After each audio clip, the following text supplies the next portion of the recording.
Hello दोस्तों, स्वागत है आपका आपके अपने ही यूट्यूब चैनल उर्दू ज़बान की आवाज़ में। Rajasthan board 2022 Urdu new pattern पर आधारित कक्षा 12 का मॉडल पेपर हल देखेंगे।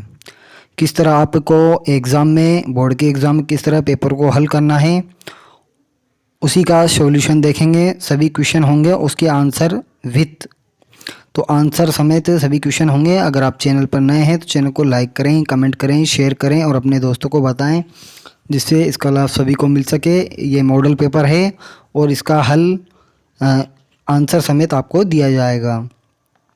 तो साथियों, अगर आपने पेड कोर्स नहीं लिया है तो आज ही पेड कोर्स लें। टेलीग्राम चैनल पे या हमारे व्हाट्सएप पर मैसेज करें, जिससे आपको प्रिंट वाले नोट्स प्रोवाइड कराए जाएंगे। तो साथियों, हम देखते हैं मॉडल पेपर कक्षा 12 का मॉडल पेपर आपको किस तरह से एग्ज़ाम में देना है। इसी के अकॉर्डिंग आपका पेपर होगा। Solve model paper 2021-22। तो 22 के अकॉर्डिंग हम चलेंगे, 2022 के अकॉर्डिंग पेपर है। तो इस तरह का आपका पेपर आने वाला है। कक्षा 12 का है, विषय उर्दू साहित्य। समय आपका 3.25 घंटे का रहने वाला है। पूर्णांक आपका 80 नंबर का होगा। 20 नंबर आपके 17 अंक के जाते हैं। तो तलबा के लिए हिदायतें हैं। हर सवाल से पहले सवाल का नंबर ज़रूर लिखें।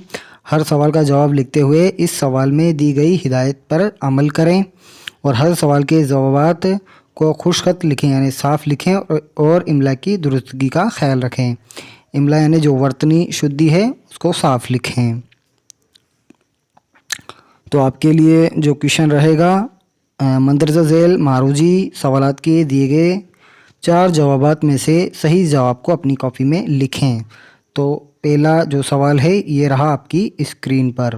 पहला सवाल है, किसने खतूत में मुरासले को मुकालमा बना दिया था? मिर्ज़ा गालिब ने, ख्वाजा मीर दर्द, सिबली नोमानी या मुंशी हर गोपाल। तो किसने खतूत में मुरासले को मुकालमा बना दिया था? तो इसका जो आंसर आपको दिया जा रहा है मिर्ज़ा गालिब होगा, क्योंकि मिर्ज़ा गालिब का जो खतूत था उसको पढ़कर ऐसा लगता था जैसे 2 व्यक्ति आपस में बातें कर रहे हों। क्वेश्चन नंबर 2 है, तनकीदी मजमून उमराव जन अदा के मुसन्निफ़ कौन हैं, यानी लेखक कौन हैं? खुर्शीदुस सलाम, एहतसाम हुसैन, शिबली नोमानी या बलवंत सिंह। तो ये आंसर आपका सामने है, खुर्शीदुस सलाम। क्वेश्चन नंबर 3 है, बलवंत सिंह कब और कहाँ पैदा हुए? तो आपके आंसर 1 आएगा। तो गुजराना वाला में 1920 के अंदर ये पैदा हुए। अगला क्वेश्चन है, नाविल गोदान के मुसन्निफ़ कौन हैं? तो इसमें दाल वाला आंसर होगा मुंशी प्रेमचंद, इसका राइट आंसर होगा। निसाब में शामिल, अगला क्वेश्चन है, निसाब में शामिल इकबाल मजीद के अफसाने का नाम क्या है? तो आपका आंसर बे वाला कौन सा है? तो सुकून की नींद, बे वाला सुकून की नींद इसका आंसर होगा। मुंशी प्रेमचंद का असल नाम क्या था? तो आपका आंसर क्या होगा? बे। तो धनपत राय इनका असल नाम था। गज़ल किस ज़बान का लफ्ज़ है? तो आपका जो आंसर है, आंसर विथ है ये, तो ये अरबी ज़बान का लफ्ज़ है। 4 में से 1 राइट करना है। तो आपको आंसर की भी लगाकर हम बता रहे हैं। अगला क्वेश्चन है, रूह अर्ज़ी आदम का इस्तकबाल करती है, ये किस शायर की नज़म है? तो ये इसका आंसर होगा अल्लामा इकबाल की। बे दे रखा है और अल्लामा इकबाल की। अगला क्वेश्चन है, अल्ताफ़ हुसैन अली कब और कहाँ पैदा हुए थे? तो इसका भी आंसर बे रहेगा। 1837 में पानीपत में ये पैदा हुए। अगला क्वेश्चन है, सोवियत लैंड नेहरू अवार्ड किस शायर को दिया गया था? तो इसका आंसर दाल होगा, यानी जहां निसार अख्तर। तो जहां निसार अख्तर आंसर होगा। अगला क्वेश्चन है, गुरबा की शायरी की किस शायर की नज़म है? तो इसका भी आंसर बे होगा, अली हैदर नज़्म तबातबाई। अगला क्वेश्चन है, मजमून यानी लेख मरहूम की याद में किस मुसन्निफ़ इसके मुसन्निफ़ कौन हैं? तो इसका आंसर होगा जीम, यानी फितरस बुखारी। मरहूम की याद में जो मजमून है वो किसने लिखा है? फितरस बुखारी ने। क्वेश्चन नंबर 2 देखते हैं हम, मंदरजा झेल खाली जगहों में सही जवाब भरकर जुमला पूरा करें। तो इसके अंदर जो आंसर आएंगे ये सभी आंसर आपको दे रखे हैं। तो लम्हे अफसाने का मरकज़ी किरदार है तो उमाकांत है। तो उमाकांत मरकज़ी यानी केंद्रीय किरदार क्या है? उमाकांत में। वह अफसाने के मुसन्निफ़ कौन है? तो सफ़ी जावेद इसके अंदर आएगा। ये रहा आंसर। उर्दू का सबसे बड़ा फ़लसफ़ी शायर माना जाता है तो अल्लामा इकबाल माना जाता है। मिर्ज़ा गालिब ने नस्र निगारी का आगाज़ किस ज़बान में किया था? तो फ़ारसी ज़बान में किया था। इस खालिस्तान में जो ब्रैकेट में है ये आंसर हैं। इंशिया मच्छर के मुसन्निफ़ कौन है? तो ख्वाजा हसन निज़ामी हैं।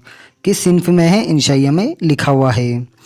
अगला क्वेश्चन है, आरजू लखनवी दबस्ताने लखनऊ के आखिरी नस्ल से ताल्लुक़ रखते थे। तो लखनऊ इसके अंदर आएगा। अगला जो क्वेश्चन है, मंदरजा झेल मुख्तसर तरीन सवालात के जवाब एक जुमले में लिखें। तो होरी प्रेमचंद के किस नावल से ताल्लुक़ रखता है? तो होरी प्रेमचंद के नावल गोदान से ताल्लुक़ रखता है। अगला क्वेश्चन है, सुकून की नींद अफसाने में किस मुल्क का जिक्र किया गया है? तो सुकून की नींद अफसाने में मुल्क हवा का जिक्र किया गया है। अगला क्वेश्चन है, उर्दू तनकीद पर एक नज़र किताब के मुसन्निफ़ कौन है? तो उर्दू तनकीद पर एक नज़र किताब के मुसन्निफ़ कलीमुद्दीन अहमद थे। नाविल बेवा के दो किरदारों के नाम लिखें। तो नाविल बेवा के दो किरदार कौन थे? अमृत राय और दान नाथ। अगला क्वेश्चन है, क्लर्क की मौत असल में किस ज़बान की कहानी है? तो क्लर्क की मौत असल में रूसी ज़बान की कहानी है। अगला क्वेश्चन है, गज़ल के लुग़वी मानी क्या है यानी शाब्दिक अर्थ क्या है? तो गज़ल के लुग़वी मानी औरतों की बातें करना। अगला क्वेश्चन है, नून मीम राशिद का पूरा नाम लिखें। तो नून मीम राशिद का पूरा नाम नज़ीर मोहम्मद था। अगला क्वेश्चन है, यादनगर नज़म के शायर कौन हैं? तो यादनगर नज़म के शायर शफ़ीक़ फ़ातिमा शोरा हैं यानी लेडीज़ शायरा हैं, उनका नाम है। अगला क्वेश्चन है, मुल्के बेशहर व शाम नज़म के शायर कौन हैं? तो मुल्के बेशहर व शाम नज़म के शायर आमिक हनफी हैं। अगला क्वेश्चन है, हाली का सियासी शऊर किसका तहकीक मुकाला है? तो इसका आंसर होगा हाली का सियासी शऊर मोइन अहसन जज़वी का तहकीकी मुकाला है। अगला क्वेश्चन है, सबक मरहूम की याद में मरहूम किसे कहा गया है? तो इसका आंसर होगा मरहूम की याद में मरहूम बाइसिकल को कहा गया है यानी साइकिल को कहा गया है। अगला क्वेश्चन है, जन्मदिन अफसाने के मुसन्निफ़ कौन हैं? तो जन्मदिन अफसाने के मुसन्निफ़ वैक्यूम मोहम्मद बशीर है। अब हिस्सा बे के अंदर हम देखते हैं। तो इस तरह आपको सवाल पूछे जाएंगे और इसी अकॉर्डिंग आपको आंसर देना है। जितने अल्फाज में आपको लिखना है उतना ही आपको लिखना है। जैसे मंदरजा झेल मुख्तसर सवालात के जवाब तकरीबन 50 अल्फाज में आपको लिखने हैं बी सेक्शन के अंदर। तो इसके अंदर जो क्वेश्चन है चौथा, दूसरा जन्म हमको मिला, इससे गालिब की क्या मुराद है, क्या मतलब है? तो गालिब कहते हैं 1857 के हंगामों में यानी 1857 की क्रांति में अंग्रेज़ों ने दिल्ली के बाशिंदों यानी लोगों पर तरह तरह के जुल्म व ज़्यादती की, बेगुनाहों को फांसी पर चढ़ा दिया। गालिब से भी पूछताछ हुई और आखिरकार छोड़ दिया गया। इस तरह से गालिब खुद को महफूज रहने को वह दूसरा जन्म कहते हैं। अगला जो क्वेश्चन है आपके पास, बजूका किसे कहते हैं? ये सुरेंद्र प्रकाश का है लिखा हुआ। तो बजूका बांस या दरख्त की शाखों से बना हुआ एक ढांचा होता है जिसे टोपी और कमीज़ या धोती कुर्ता पहनाकर खेत में आदमी की तरह खड़ा कर देते हैं ताकि जानवर और परिंदों से फसल महफूज रह सके। यानी खेत में एक बांस का टुकड़े को खड़ा कर दिया जाता है जिसमें कमीज़ धोती उसको पैरा दी जाती है, उसे बजूका कहते हैं। अगला क्वेश्चन है, मदरसे में रहने वाली बच्ची लाली के साथ क्या वाक़या पेश आया? तो इसका आंसर हम देते हैं। इस तरह आपको आंसर लिखना है। अगर एग्ज़ाम में क्वेश्चन आता है तो आपको इस तरह लिखना है। मदरसे में वह भाई बहन पढ़ते थे। बहन का नाम लाली था। एक रोज़ सुबह मालूम हुआ कि लाली गायब है। लोग जब उसे तलाश करते हुए जंगल में गए तो वहाँ खून में लथपथ कपड़े और इसकी खोपड़ी पड़ी थी। उसे एक लकड़बग्घा उठा ले गया था। तो इस तरह आपको एग्ज़ाम में लिखना है। अगला क्वेश्चन है, नावल बेवा के ज़रिए मुंशी प्रेमचंद ने क्या पैगाम दिया है? पैगाम यानी संदेश दिया है। तो इसका आंसर होगा, नावल बेवा में प्रेमचंद ने बेवाओं के साथ जुल्म व सितम और उनकी अजमत पर डाका डालने, बेवा औरत के मज़हब के नाम पर दूसरी शादी से रोकने जैसी सामाजिक बुराई की तरफ ध्यान दिलाया है। और साथ ही नावल में रोशन ख्याल किरदारों के ज़रिए बेवा औरतों के हालात में तब्दीली लाकर इनके हकूक़ दिलाने की कोशिश की है। यानी बेवा औरत के हकूक़ के लिए, उनके अधिकारों के लिए इन्होंने लिखा है। अगला जो क्वेश्चन है, सुकून की नींद अफसाने के आखिर में दौलतमंदों ने खुदा से क्या दुआ मांगी? तो इसका आंसर आपको लिखना है, दौलतमंदों ने आखिर में दुआ मांगी कि ए खुदा, तू हमसे हमारा सब कुछ ले ले और इसके बदले में हमें 2 पल सुकून से सो लेने की नींद दे दे। अगला क्वेश्चन है, नज़्म गौरे गुरबा किस अंग्रेज़ी नज़्म का तर्जुमा है? शायर के मुताबिक कैसे कैसे लोग दफन हैं? तो इस तरह आपके 2 क्वेश्चन इसमें बनते हैं। नज़्म गौरे गुरबा किस अंग्रेज़ी नज़्म का तर्जुमा है, या शायर के मुताबिक कैसे कैसे लोग दफन हैं? तो नज़्म गौरे गुरबा एक अंग्रेज़ी शायर था, थॉमस ग्रे की मशहूर नज़म इलेगी व्रेटन इन ए कंट्री चर्चयार्ड से लिए गए हैं। शायर के मुताबिक ज़मीन में अमीर, गरीब, आला, शाह, फ़कीर, साहब, सरोत, फ़नकार, दस्तकार और ज़िंदगी के मुख्तलिफ शोबों से ताल्लुक़ रखने वाले दफन हैं। अगला जो क्वेश्चन है, रूह अर्ज़ी आदम का इस्तकबाल क्यों करती है? रूह अर्ज़ी आदम का इस्तकबाल क्यों करती है? तो इसका आंसर आपको किस तरह लिखना है, खुदा ने जब आदम इस्लाम को ज़मीन पर भेजा तो ये ज़मीन इसके लिए एक नया मुकाम थी। वह यहाँ अजनबी था। जब वह जन्नत से ज़मीन पर पहुँचे तो इनकी आमद का इस्तकबाल करती ताकि वह इस दुनिया के हालात से मुतारुफ़ हो, यानी परिचित हो जाएं, और ये दुनिया इनके लिए अजनबी ना रहे। अगला जो क्वेश्चन है, नज़्म याद नगर का मरकज़ी ख़याल क्या है? तो नज़्म याद नगर का मरकज़ी यानी केंद्रीय ख्याल है फसादात व गारतगिरी है।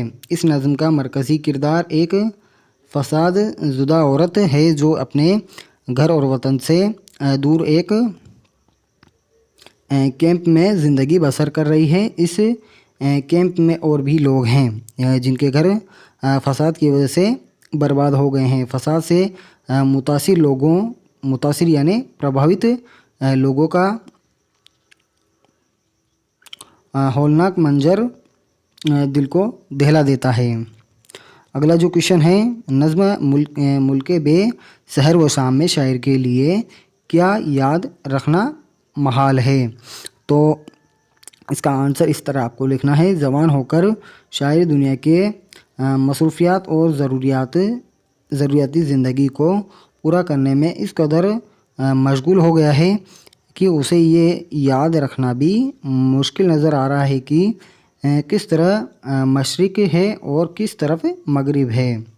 तो मशरिक़ बोला जाता है पूर्व को और मगरिब बोला जाता है पश्चिम को। उत्तर को बोला जाता है शुमाली हिंद और दक्षिण को बोला जाता है दक्कन या जुनूब। तो इस तरह भी आपको ध्यान में रखना है। सूरज कब तुलू होता है यानी कब निकलता है, कब उगता है, और कब डूब जाता है। घर से दफ्तर यानी ऑफिस और दफ्तर से घर यानी ऑफिस से घर के चक्कर में वह फितरत के हसीन नज़ारों से महरूम हो गया है। अगला क्वेश्चन है, नज़्म ज़िंदगी से डरते हुए में शायर क्या कहना चाहता है? तो इस नज़्म में शायर की कह रहा है कि इंसान इस कायनात में मरकज़ी हैसियत रखता है। इसे अपनी जिम्मेदारियों को समझना चाहिए और ज़िंदगी के सिलसिले को आगे बढ़ाते रहना चाहिए। ज़िंदगी एक मुस्तकिल अमकान का नाम है। अगला क्वेश्चन है,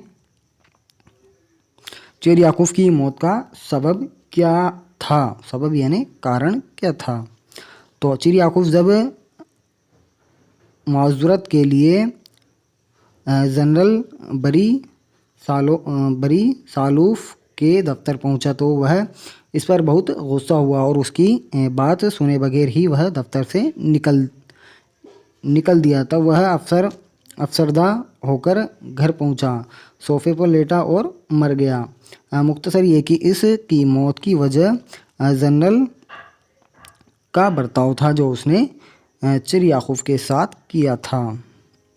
अगला क्वेश्चन है, तुमने ज़िंदगी कहाँ देखी है बेटा? तुम क्या समझ पाओगे? इस जुमले के ज़रिए बूढ़ा शख्स क्या कहना चाहता है? तो जवाब है, इस जुमले में बूढ़ा शख्स कह रहा है कि मैंने अपनी ज़िंदगी को बहुत करीब से देखा है। अभी तुमने दुनिया नहीं देखी, जब तुम मेरी उम्र के हो जाओगे तो सब बातें समझ में आ जाएगी। तो अगला क्वेश्चन है, शायर के मुताबिक दर्दमंदों की राह गुज़र कौन सी है? तो इसका आंसर क्या होगा? इसका जवाब होगा, शायर के मुताबिक दर्दमंदों की राह गुज़र ये है कि इंसान दुख दर्द में एक दूसरे का साथ दे और किसी शख्स को कुछ परेशानी हो तो उसे दूर करने की कोशिश करें। अगला जो क्वेश्चन रहेगा सेक्शन सी जिम से रहेगा, हिस्सा 3 या सी। तो नोट मंदरज झेल तफसीली सवालात के जवाब 100 अल्फाज में आपको लिखने हैं। तो आपको इस तरह का एक इक्तबास दिया जाएगा, 2 इक्तबास दिए जाएंगे, उसमें से आपको जो आता है उसी को आपको करना है। तो मंदरज झेल इक्तबास में से किसी एक इक्तबास की तसरीह में सियाक व सबाक के कीजिए। तो तसरीह आपको सियाक व सबाक भी देना है, यानी सबक का नाम देना है और शायर का नाम इसमें हवाला भी देना है। तो आप किस तरह दोगे इसका भी हमें ख़ास तौर पे ध्यान रखना है। तो ये आपका इक्तबास है, यह आपका इक्तबास दे रखा है, आपको इसको अच्छे से पढ़ना है और फिर उसके बाद उसका हवाला देना है। तो हम एक का देखते हैं। तो जैसे आपके पास इक्तबास आएगा तो आपको देना है। तो इसका देखते हैं। अब मसला दरपेश था कि इससे गुफ्तगू शुरू की जाए। कौन सा मौजू मुनासिब रहेगा? मौसम, सवाल पूछ रहा है मौसम, लेकिन हिंदुस्तान में अभी मौसम के मौजू पर गुफ्तगू यानी बातचीत का आगाज़ यानी शुरुआत करना खातिर ख्वा नताइज पैदा नहीं कर सकता। इस औरत से ये कहना कि आह क्या ही खुशगवार मौसम है, महज बेकार होगा। सिनेमा, एक्टर, एक्ट्रेस, बस, सड़क के नहीं, ये बातें मुहम्मल है। तो आपको इसको पढ़ना है और अंदाज़ा लगाना है। तो पहले आपको हवाला देना है। तो ये इक़्तिबास हमारे निसाब यानी सिलेबस की किताब गुलिस्तान अदब के सबक लम्हे से लिया गया है। ये एक मुख्तसर अफसाना है जिसके मुसन्निफ़ बलवंत सिंह हैं, यानी शायर का हवाला और सबक का हवाला आपको देना है। पहले हवाला करना है, फिर उसके बाद तसरीह आपको करना है। ये अफसाना नुमाया वाक़े के बजाय दुख भरे एहसास पर मबनी यानी आधारित है। अफसाने के ज़रिए पैगाम दिया गया है कि एक दूसरे के दुख दर्द में शिरकत ही हकीकी इंसानियत है। तो अब हम इसकी तसरीह देखेंगे। इक़्तिबास की हवाला हमने दिया, उसके बाद आपको तसरीह देनी है। अफसाना लम्हे का किरदार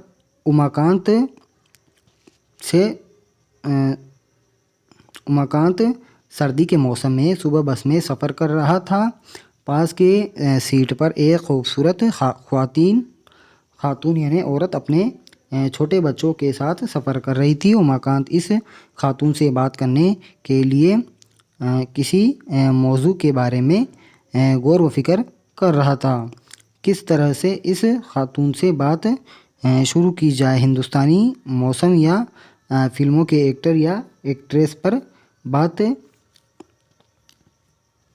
बात कर गपशप को आगे बढ़ाया जाए। फिर इनको लगा कि इन मौज़ूआत पर बात की शुरुआत करना फिजूल होगा। तो इस तरह आपको इक़्तिबास दिया जाएगा जिसमें आपको हवाला देना है, उसके बाद उसकी तसरीह करनी है। तो आपको दो दिए जाएंगे जिसमें से आपको एक ही करना है। इसके बाद है अफसाना बजूका का खुलासा आप कर सकते हो। सुरेंद्र प्रकाश का अफसाना है बजूका, तो उसका भी आप कर सकते हो। तो इस तरह आपको करना है। इसी तरह अफसाने लम्हे का खुलासा लिखें। दो में से आपको एक ही करना है, खुलासे एक ही करना है। इसके बाद जो 19वां जो आपके क्वेश्चन रहेगा, मंदरज़ झेल बंद की तसरीह कीजिए और शायर का हवाला दीजिए। तो इस तरह आपका एक शेर दिया जाएगा, शेर के बंद दिए जाएंगे, उसमें आपको हवाला और तसरीह दोनों करना है जिस तरह हमने देखे हैं। तो इसमें जो शेर लिखा हुआ है, समझेगा ज़माना तेरी आँखों के इशारे, देखेंगे तुझे दूर से गिरदों के सितारे, नापीद तेरे बहरे तखील के किनारे, पहुँचेंगे फलक तक तेरी आहों के सरारे, तामीर खुदी कर असरे आहे रसा देख। तो फलक के मानी होते हैं आसमान। तो इस तरह आपको एक शेर के बंद दिए जाएंगे। तो आपको किस तरह करना है, तो ये बंद निसाब में शामिल यानी सिलेबस में शामिल अल्लामा इकबाल की नज़्म रूहे अर्जी आदम का इस्तकबाल करती है से लिया गया है। फिर इसके बाद आपको तसरीह करनी। इस बंद में शायर अल्लामा इकबाल फरमा रहे हैं कि इंसान अपनी खुदी को पहचान लेगा तो यानी ख़ुद को पहचान लेगा तो ज़माना इसकी आँखों के इशारों को समझने लगेगा, वक्त इंसान के इशारों पर चलेगा, आसमान के सितारे तेरी तरफ हसरत भरी निगाहों से देखेंगे, तेरे तखील की दुनिया लामहदूर है, तेरी आँखों में इतना असर है कि इसकी चिंगारियाँ आसमां तक पहुँचेगी। अपनी खुदी की तामीर कर और देख कि तेरी आहें क्या असर दिखाती है। तो इस तरह आपको दो शेरों के बंद दिए जाएंगे। अथवा के अंदर भी है, अगर आपको वो नहीं आ रहा तो आप ये भी कर सकते हैं। ज़िंदगी तो हर हाल में बसर भी होगी, शाम आई है तो आए कि शहर भी होगी। तो इसमें दो बंद हैं, दोनों की आपको तसरीह करनी है। हुस्न व इश्क की लाग में अक्सर छेड़ उधर से होती है, समा का शोला जब लहराया उड़ के चला परवाना भी। तो इन दोनों में से आप कर सकते हो या ऊपर का दिया गया उसमें से आपको कर सकते हो। दोनों में से आपको एक करना है, जो आपको पहले आता है उसकी तसरीह आपको पहले करनी है। इसके बाद जो क्वेश्चन है 20वां नंबर का, नज़्म गौरे गुरेबा का खुलासा लिखें। तो आपको इसका ध्यान में रखना है, आपके जो दो हिस्से हैं, एक तो नस्र का एक नज़्म का। तो नज़्म में आपको शायर की सवाने हयात भी पूछी जाएगी और सबक का खुलासा पूछा जाएगा। उसी तरह नज़्म के अंदर से एक नज़्म का खुलासा पूछा जाएगा और नज़्म निगार की सवाने हयात पूछी जाएगी। तो नज़्म गौरे गुरेबा का खुलासा आपको लिखना है। तो इस तरह आप कर सकते हो, या अथवा में भी आपको दे रखा है, नज़्म रूहे अर्जी आदम का इस्तकबाल करती है। तो इसको भी आप कर सकते हो, अल्लामा इकबाल की अच्छी नज़्म है, जो आपको याद हो उसे आप लिख सकते हो। इसके अलावा है जो सेक्शन डी रहेगा, सेक्शन डी वो मंदरज़ेल तफसीली सवालात होंगे, इसमें के जवाब तकरीबन 250 अल्फाज में आपको लिखने हैं। जैसे 21वां क्वेश्चन है, मिर्ज़ा गालिब की सवाने हयात और तर्ज़ी तहरीर पर रोशनी डालिए। तो हयात यानी ज़िंदगी के बारे में और उनकी सवाने हयात के बारे में और तर्ज़ तहरीर पर रोशनी आपको डालना है। तो इस तरह आप अच्छे से बनाकर लिख सकते हैं। अगर आपको अल्लामा इकबाल अगर आपको मिर्ज़ा गालिब की सवाने हयात और तर्ज़ तहरीर याद नहीं है तो आप अथवा के अंदर भी है सुरेंद्र प्रकाश की सवाने हयात और तर्ज़ तहरीर पर रोशनी डाल सकते हैं। तो दोनों में से आपको एक करना है। अगला जो क्वेश्चन है, अल्ताफ़ हुसैन हाली की सवाने हयात और खसूसियत कलाम पर रोशनी डालिए। तो आप इस तरह नोट से बनाकर कर सकते हो। अगर आपको ये नहीं आ रहा तो अल्लामा मोहम्मद इकबाल की सवाने हयात और खसूसियात कलाम पर रोशनी डालें, तो इस तरह आप कर सकते हो। क्वेश्चन नंबर जो 23वां आपके रहेगा, मंदरजा झेल अनुमानात में से किसी एक अनुमानात पर मजमून लिखें। अनुमान बोला जाता है प्रकरण को, मजमून बोला जाता है लेख को। तो तफसील से आपको लेख लिखना है। तो इसमें किस किस पर आपका निबंध पूछा जाएगा? लड़कियों की तालीम, इंटरनेट की अहमियत, मेरा पसंदीदा अदीब शायर, या साफ़ सफाई की अहमियत। साथियों, आप इस बात का हमेशा ध्यान रखना, जो बोर्ड एग्ज़ाम है कक्षा 12 के अंदर ये सवाल हमेशा पूछा जाता है, मेरा पसंदीदा अदीब शायर। तो आप अल्लामा इकबाल को रख सकते हो, क्योंकि ये जदीद दौर के शायर हैं, यानी नए दौर के शायर हैं अल्लामा इकबाल। तो उसको आप मेरा पसंदीदा अदीब यानी शायर के तौर पे भी आपको अच्छे से नंबर मिलेंगे। और आपको नज़म के खुलासे, नज़म जो शायर की पूछे जाता है, सवाने हयात और कलाम खसूसियात, तो इन दोनों में से आपको अच्छा ऑप्शन मिल सकता है, दोनों में आपको नंबर मिल सकते हैं। तो यह आपका एग्ज़ाम में पूछा जाएगा, मेरा पसंदीदा शायर, ये ऑप्शन हमेशा आएगा। तो आप एक इसे याद कर लें, और हो सकता है आपके अगर खुलासे में भी आ जाए तो आपके लिए बहुत बेनिफिट रहेगा। तो इसमें लड़कियों की तालीम है, इंटरनेट की अहमियत, मेरा पसंदीदा अदीब और साफ़ सफाई की अहमियत। तो इस तरह आप कर सकते हो।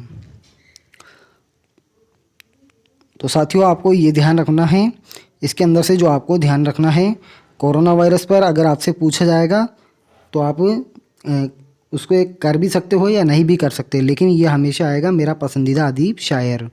तो आप अल्लामा इकबाल को या गालिब को याद रख लो। और आपको खुलासे के अंदर से भी पूछा जा सकता है, उनके कलाम खसूसियात या तर्ज़ी तहरीर पर सवाने हयात पूछी जा सकती है। तो आप इन दोनों को अच्छे से याद रखें, जिससे आपकी मुकम्मल तैयारी हो। साथियों, अगर आपने पेड कोर्स नहीं लिया है तो आज ही पेड कोर्स लें, प्रिंट नोट्स आपको दिए जाएंगे।